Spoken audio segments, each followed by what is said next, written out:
មុនពេលលែងលះតើអ្នកដឹងទេតើអ្វីជាទ្រព្យសម្បត្តិដោយឡែកនិងអ្វីជាទ្រព្យសម្បត្តិរួមទ្រព្យសម្បត្តិដោយឡែកយោងតាមមាត្រា972នៃក្រមរដ្ឋប្បវេណីកំណត់ថាទ្រព្យសម្បត្តិដែលកំណត់ដោយខាងក្រោមនេះគឺជាទ្រព្យសម្បត្តិដោយឡែកដែលស្ថិតនៅក្រោមកម្មសិទ្ធិរបស់សហព័ន្ធណាមួយទ្រព្យសម្បត្តិដែលសហព័ន្ធមាននៅមុនពេលរៀបអាពាហ៍ពិពាហ៍ដែលមានន័យថាទ្រព្យសម្បត្តិដែលភាគីម្ខាងមានមុនពេលរៀបការហើយក្រោយរៀបការក៏ទ្រព្យសម្បត្តិនោះ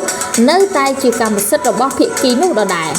ទ្រព្យសម្បត្តិដែលសហព័ន្ធណាមួយទទួលបានក្នុងកំឡុងអាពាហ៍ពិពាហ៍តាមរយៈសន្តតិកម្មប្រតិណកម្មអច្ឆយទានឧទាហរណ៍ក្រោយរៀបការឪពុកម្ដាយរបស់សហព័ន្ធជាប្តី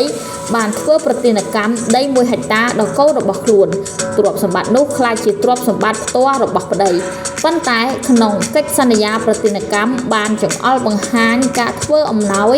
ដល់ប្តីប្រពន្ធទាំងពីរដីនោះនឹងក្លាយជាទ្រព្យសម្បត្តិរួមវិញ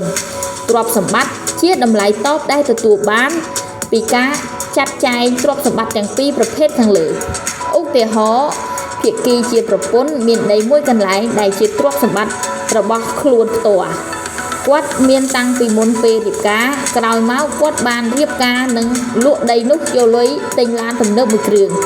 ឡានមួយគ្រឿងនេះនៅតែជាទ្រព្យសម្បត្តិផ្ទាល់ខ្លួនរបស់ភាគីប្រពន្ធដដែលទោះបីជាស្ថិតនៅក្នុងចំណងអាពាហ៍ពិពាហ៍ក៏ដោយទ្រព្យសម្បត្តិរួមតើអ្វីជាទ្រព្យសម្បត្តិរួមបើតាមមាត្រា973នៃក្រមរដ្ឋប្បវេណីទ្រព្យសម្បត្តិរួមគឺជាទ្រព្យសម្បត្តិទាំងឡាយដែលប្តីប្រពន្ធទាំងសងខាងឬតែម្ខាងទទួលបាននៅក្នុងកំឡុងពេលអាពាហ៍ពិពាហ៍លើកលែងតែទ្រព្យសម្បត្តិដែលបានកំណត់ក្នុងចំណុចទាំង3ខាងលើដែលខ្ញុំបានលើកឡើងឧទាហរណ៍ប្រាក់ចំណូលគ្រប់ប្រភពផ្សេងដីផ្ទះដែលបានទិញក្នុងពេលចំណងអាពាហ៍ពិពាហ៍សិតតែជាទ្រព្យសម្បត្តិរួមបើទោះបីជាទ្រព្យទាំងនេះរកបានដោយសហព័ន្ធតែម្នាក់ក៏